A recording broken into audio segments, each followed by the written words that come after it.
Hello everyone, it's Chad. Today's topic is emotional intelligence. How to be emotionally intelligent. I think everybody has the capability of being emotionally intelligent. It's something that we all need to learn. Okay, it's what you cross people's boundaries. You get in the way of things. You damage service and productivity. You offend people. You lack integrity, or you may lack integrity, or seemingly appear so. Emotional intelligence is something that you have to understand what it is in order to improve it. It's one of those things, those intelligences that you can actually enhance. It's not something that you're born with and stuck with, like the way you look. You know, you're born with a certain face and kind of slapped on you, and that's what you got, right? So you can't really handle that, and that's one area that I believe that we can improve is emotional intelligence. We can improve that area. I'm an ENTJ, which means that I was born with probably zero emotional intelligence. With time, I'm enhancing it. It's getting better. Now I believe myself to have a little bit higher than average emotional intelligence, developing an emotional side. Now, a lot of you may ask, why the hell am I doing emotional videos? Number one, talking about it actually helps me get better myself, so it's not like I'm the teacher and you're the student and you all should listen to my advice. It's me ironing out my thoughts as I put these ridiculous videos that I don't know who watches anywhere around the world. Okay, so with that being said, why is it important to have emotional intelligence? Well, I kind of covered that, but in detail. Because if you don't have it, you wind up pissing people off. Like, unconsciously, you don't even know what you're doing. And number two is, well, you're never going to really sustain any positive relationships with people, whether it's a business, professional relationship, it's a romantic relationship, it's a friendship, it's a family ship, whatever it may be, you have to be able to have emotional intelligence. So one of the books that I talk about when I talk about emotional intelligence is Daniel Goleman's book. It's called Emotional Intelligence. And I think, as long as I'm not mixing the titles up here, I think he goes into 5 sections of what emotional intelligence is. It's self-awareness, self-management, okay, motivation, empathy, and that's out of order. And the third one, the last one, of course, the middle one in his case, the third one is social skills. So it's these 5 components of emotional intelligence. Component number 1, self-awareness.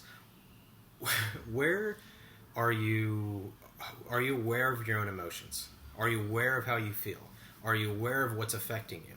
It's being aware of your emotional state and being objective about it. It's like pulling yourself out of your own body and kind of watching your emotions act and being, oh, you know what, I'm acting stupid. And then being aware of that. Which moves into the second phase, which is self-management. Once you're aware that you're being an idiot, you got to fix it. That's what self-management is. And these wrinkles in my shirt are really bothering me. But yeah, self-management. So being able to look at yourself in time and space and go, okay, wow, I'm screwing up. I'm acting like a moron. I'm acting like a dumbass. Like I've acted like in the past 2 months. I've acted like an idiot. I haven't been posting consistent videos. I've been dropping the ball on crap. My performance has suffered. I've been down like 30% instead of 100. So being an idiot, in a nutshell. So I got to stop being a moron, which I know I'm being a moron. And I've got to start working on things that I feel are important to do that. So stop being a moron. These things need to be knocked out. So that is step 2 is self-management. Being able to manage your emotions. Set your emotions aside and make the best decision. Not make an emotional decision, okay?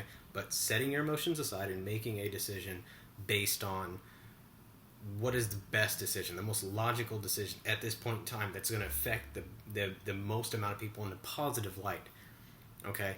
What is going to be the best decision? Okay. 3, social skills. Social skills is how you interact with people, obviously. Do I really need to go into detail about that? If I do, I'll make another video for that because that's kind of self-explanatory to me. But just to give you an idea, here is some books that I do recommend about social skills. I'm going to pull these right off my bookshelf here, so give me just a second. Some of these you may not like, but it's worth reading. I got quite a bit of them, but I'm just going to pull out these 5. Okay, so you can get out, or rather, these 6. Okay, this is how dig your well before you're thirsty. I believe Harvey Mackay wrote this book. Mr. Mackay is one of the weirdest, most interesting people I've ever met in my life. And yes, I met him during a conference in Las Vegas, I believe. Harvey Mackay is one of those people who have made their life work about networking. I mean, his life's work is literally networking. The guy probably has the biggest network. He truly is like 2 circles away from anybody he wants to be. I mean, that's how big this guy's network is. His entire life is dedicated to having this network.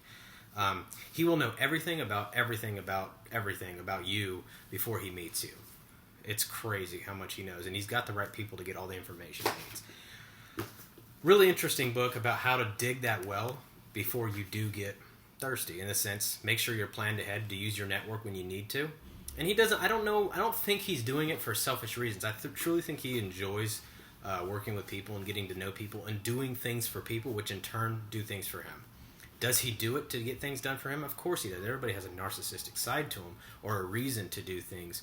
But ultimately, I think he takes more pleasure out of helping those people and then asking for favors when he needs to or is in a bind than ultimately not doing that. So with him being said, I'm going to pull out his another book. It's called Harvey Mackay's Network Builder. He also wrote the book, the most famous one I think he wrote, called Swim with the Sharks Without Being Eaten Alive. As you can see, Swim with the Sharks Without Being Alive. This book is interesting about building a network and sustaining relationships in your life. Whether they're professional relationships or personal relationships, this book is something you want to do. Now, I'm not trying to do a show and tell, but it's important to understand social skills here. The Psychology of Influence of Persuasion. It's learning how to influence people in a positive way by persuading people to appeal to their own emotions and not like manipulating people, but just getting under the psychology of what exactly is persuasion and why you should use it and what true persuasion really is. So it's interesting to know that every minute of our lives we're selling something at some point, whether it's actually exchange of financial. The way I've always defined sales is taking a process taking a thought pattern in your head and transferring that thought pattern, whether it's a transfer of emotion or a transfer of belief, you're selling something, or transfer of an understanding. Okay, you're selling something, you're transferring something at any given point. Communicating an idea is sales. Communication is sales, which I've not created, but I've used a list of 10 communication qualities in all my sales trainings in business, how to communicate effectively, and there's 10 points that I've used. And to this day, I find that they cover everything. If some kind of communication principle was violated or something feels mistreated or professionalism is violated, it's usually defaults into one of these 10 communication qualities. I'll give you those in a second, just so you know. Body language, really important to pick up body language. What are people feeling, thinking at any given time? They can't lie to you. Their body language doesn't lie. Power of meeting new people. Looks like I haven't finished this one. Has a little bookmark in it. Start conversations, keep them going, build rapport, develop friendships, and expand business. Another one about meeting people. I got tons of these books over here, but this is just a few examples. Connect Effect. Building strong personal, professional, and virtual networks. Also haven't finished that one. The one's about a little under half. Yeah, okay, this is embarrassing. There's like 3 I haven't finished here. Okay, so Networking Like a Pro. This one, again, is about a quarter in. Now, trust me, there are ones I have finished. It's not those ones, obviously. But I think I put the ones I haven't read at the beginning of the list or finished. That way I know what to grab. But the point is, there's a lot of them. A lot of books out there that you're going to find that do give you this social ability, or at least enhance your social ability. But just really digging in and finding things that are important for you and being able to enhance your social skills and present a side of you to people that you want people to see. And it is part of you. It's not your full character, but it's what you want people to see about you.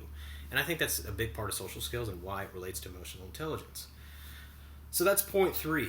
Now, I'm going to stop there for a second. And I told you I'd give you these 10 qualities. I'm going to go real fast. So write them down if you want to. I didn't create this list, okay? So I'm not the creator. But the list is, I'm going to recall this from the top of my head. So give me just a second. I'm going to go slow. Number 1, be interested in who you're talking to. Okay? That's number 1. Be interested, not interesting. So you always want to be interested in who's talking to you. So ask the questions. Those who ask the questions have the power. The power of the conversation is held in not who's talking, but who's listening. And then who's asking questions. So always, always, always be interested versus interesting. Have you ever been on like a bad date? Somebody talking about themselves all the time? Happens quite a bit. And it's not because the person's a narcissist. The person could be nervous. The person could not know the communication qualities. The person could not know those things. So it's important. it's important to practice these things. So number one, be interested. So like when I'm doing a sales call, I shut the door, shut out all distractions. We'll talk about that in a minute. And then I get in the zone and I just tell myself, you're going to be interested, you're going to be interested, you're going to be interested in this person. What can you truly do to make this person's life better? Not, hey, I'm going to sell this item, I'm going to do this, I'm going to just sell this. Okay, shut up. No. Instead, it's I'm going to be interested in who I'm talking to. That's number one. Number two, I'm going on a tangent here. Number two, do not be distracted by anything. It's really frustrating when you're having a conversation with somebody face to face and your phone, you're texting, you're looking around, you're doing all kinds of crazy crap. One of the things I used to do, and I think the person who taught me this, I can't recall off the top of my head, but they're the ones that taught me all 10 communication qualities, was they told me to put your back against a wall with the people you know who are distracted easily. So that way all they can see is the wall behind you, and that way they're not as distracted. It's not going to be perfect because you can be distracted by sound too, but it's better. So don't be distracted by anything. All right? So that's communication number two. Number three is use a friendly, sincere facial expression. Okay, not like that. That's not sincere. What is your sincere expression? Well, it's not, like, none of that, right? You don't want to do any stupid crap that's not you, whatever you is. Normally, I'm a pretty outgoing guy, so I like to say, you know what? I'm really excited to see. So your facial expression is a big part of communication. Friendly and sincere, not fake. Okay, so don't put a cheese on your face like, hi, it's nice to meet you. Especially if your eyes don't light up like, hi, I am selling you a new car. Don't do any of that stupid crap. So friendly and sincere. Number four is use the correct level of assertiveness. NTJs in general struggle with this. Either we're too assertive or we're just not assertive enough. We have a hard time gauging, so this is the one I had the most trouble with. I feel like a lot of people struggle with this one too. Is when you're talking to somebody, you listen, you gauge how assertive you need to be by the tone, the inflection, the positioning, everything they offer. So again, what does that require? Emotional intelligence, right? You're not going to pick some super meek, person and just overpower them with assertiveness. It's like back in the day when they used to do a lot of hard closing with sales that doesn't work anymore. Well, maybe it does, I don't know, but it doesn't work for a lot of people I work with. So, hard closing, super assertive. Soft closing, a lot less assertive. So, number five, communicate easily. That's kind of a given. Just don't stutter, stammer. Don't struggle with any of that stuff. Don't miss your point. Just practice enough to where you don't sound rehearsed. You just don't stutter, stammer, communicate easily. Just make it smooth. If you don't know what you're talking about, that's another problem. So that's number five, communicate easily. Number six, don't let your body distract the prospect. Like right now, what's distracting me is the wrinkles in my shirt. I just literally pulled this out of my drawer and somehow got wrinkled. It shouldn't have been, but it was. So I threw it on. I'm home, so I don't care. But I do care because it's bothering me. But don't let your body distract the prospect. Dress your best, look your best, get a nice haircut. Don't look like crap. Don't wear things that are obnoxious, like a nose ring. I mean, come on. Like, okay, if you're around your house, that's one thing. But if I'm talking to you and you're talking, I cannot focus on anything else but this friggin' nose bull ring in your nose. Like, take it out. I don't have anything against it. Like, I don't hate it. But it's distracting. It's like, I'm just trying to process what the hell is going on here. Like, wow, like, how did they put that in? Like, and I'm totally ignoring what you're thinking or saying, and I'm just looking at this thing and like, did they like thread that in, or did they like clump it in, or did they? How'd they pierce it? Like, did they get something in your nose? Because I've tried to like pull out a nose hair once, and it hurt like hell. So I can only imagine the nerve sensation of pow, like, poof. I don't know. See, these are things I think of when I see that crap. So don't distract me like that. And I'm not the only one. I know a lot of people who get distracted by stuff like that. So don't do it. Or do it at home, but don't do it in a professional setting. God, it violates communication probably. If I was a prospect and you're trying to sell me an idea, sell me yourself, whatever, because we're always selling, right? And for some reason, you're doing this thing with your face, like you're staring at me like, you're looking at me weird or something. I'm going to naturally be like, okay, I'm not listening to what you're saying. I'm wondering what the fuck you're looking at. Oops, I said the F word, but okay. Cut that part. Pretend I didn't say that. But that's what's going through my head at that given time. All right. That was a violation of communication. Anyway, was me using the F word. But, I mean, that's just how much it bothers me. when this happens. So, with that being said, what number was I on? I was on 6. Oh, number 6, yeah. So that was, don't let your body distract your prospects. So your clothing, your appearance, also your breath. I mean, good God, we all have our bad days, well, I assume, but it's just awful at times for people. Like, man, I cannot listen to you. You're shaving, you're breathing on me. Freaking, I always carry a can of Altoids in my car. Always, and I keep it in my bag too. So I have one in my bag, one in my car, one at home. I have them everywhere. Like, Altoids, I'm one of their biggest customers. Why? It's because I never know. I mean, I'm not going to go around and keep checking every 5 minutes, so I never know. So it's like candy to me. Pop it in, gone.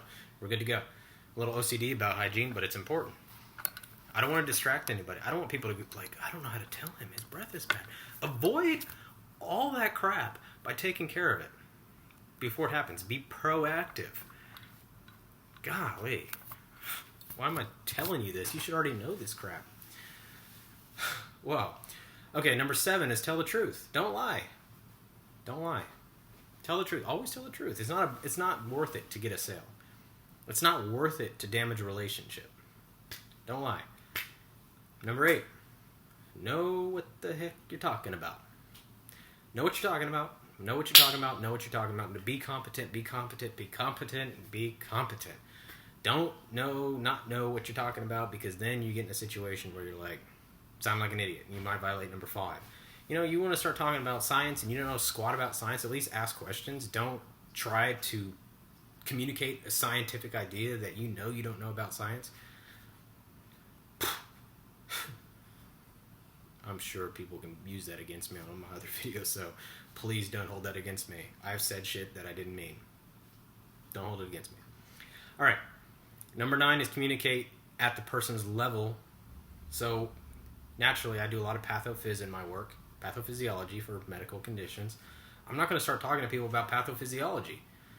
I'm going to try to put it in a thing that makes sense. I use garden hoses and water bucket examples to explain pathophys. Like, it's not because I'm demeaning or I look down on these people. It's just they don't have the same background that I do in pathophysiology. So naturally, I'm not going to talk about radiculopathies, and I'm not going to talk about nerve pinches and things that are not a lot of people could understand. Like I've always been told, speak at a 6th grade level to, your prospects. Well, don't always speak at a 6th grade level. Just naturally default until you can gauge the person that is at their different levels. So if someone tells me, oh yeah, I graduated med school, I'm not going to go, well, the cat jumped over the fence and the water was green on the other side. And, do you get what I'm saying? Like how the cat jumped over the fence and then the medical condition got better? No, you want to avoid all that crap, okay? So don't get in that conversation, all right? Just use emotional intelligence and figure out where they're at. Number 10, last one of all the communication qualities is have the intention of making someone's life better. That's it. I know my product can make your life better, so I can sell it. I'm not worried about, oh, is it really a good product, or I'm pushing something just to make a buck. No, I'm not. I want people to understand what we do so they can make a difference. Their life can be changed for the better. And it's like, okay, let me put it in this way. I'm talking to a prospect. This prospect has a problem. I have the solution. Prospect tells me that, oh, well, I don't think this is the best idea for me. Naturally, I'm going to ask, instead of saying, oh, yes, it is. It's definitely the idea. I'm going to ask, well, what makes you think that? Why not? Why is it not the best solution for you? And then you can understand their thought process. I mean, look, I asked a question. What makes you think that? Instead of going, no, it is the best. I mean, I know, and you don't. I know, and you don't. I don't get in that stupid situation. I go, what makes you think that? And I want to hear their thought process. If I know that my product may make their pain condition better, but may remove circumstances from their life. For example, let's say the pain stops them from playing golf. Okay, for some reason they can't play golf because of the pain they have. Okay, but at the same time, because of the pain, they stay home more with their kids, and they enjoy that time, and they tell me, you know what, I really enjoy the time with my kids. I really want to play golf again, but I wish I could ideally do both, but, I'll say, okay, Mr. Prospect, I understand your situation. Let me make sure I understand it correctly. Okay? I want to make sure I understand your situation correctly. So before I start telling this person what's best for him, I'm going to ask, do I have this correct? Which is what I'm doing here. You have a situation where you want to play golf and you want to spend more time with your kids. Right now, you're spending more time with your kids. The question I'm going to ask you is, and now this may sound crazy, but I just want to be sure.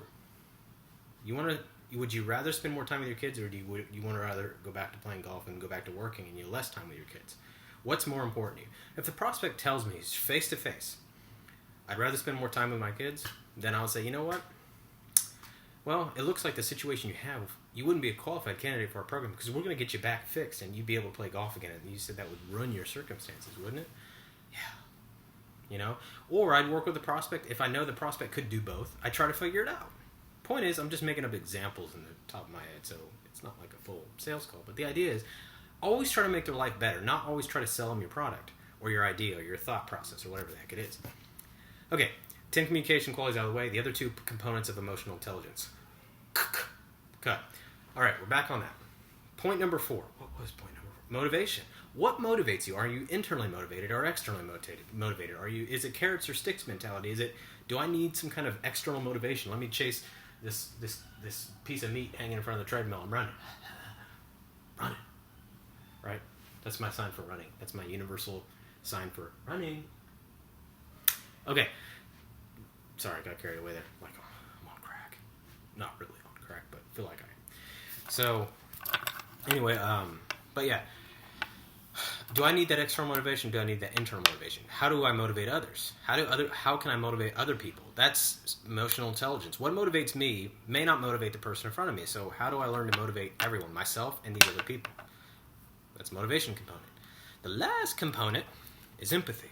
And I talked about this in other videos, but it's being able to put yourself in someone else's shoes. Okay? Here's my loafer. It's a cap toe. Got scuffed today.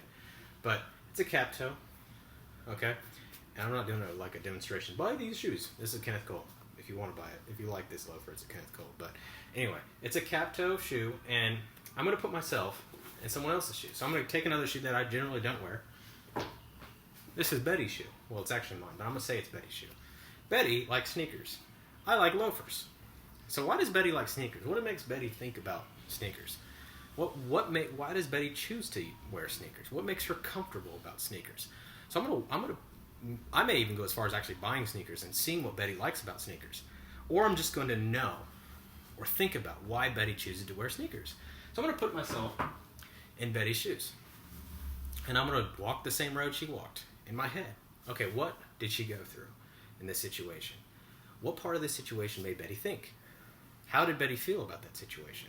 What can I put myself in the same situation as Betty? Yes or no? If I can't, then I'm going to try to ask people, what would you do if you were in that situation? Which I ask a lot of other people. Hey, what would you do if you were in that situation? That way I can try to get the same frame of reference as Betty. Then I take past factors. And I know Betty, she had a rough past. She struggled. She had familial abuse. Her baby punched her in the face one day, and she was really upset about it for 3 months. And one time her cat meowed way too many times. So I take all these components and say, you know what, Betty probably is just feeling abused by her cat, her baby, and whatever else. And how does that affect her emotional standpoint now walking in sneakers?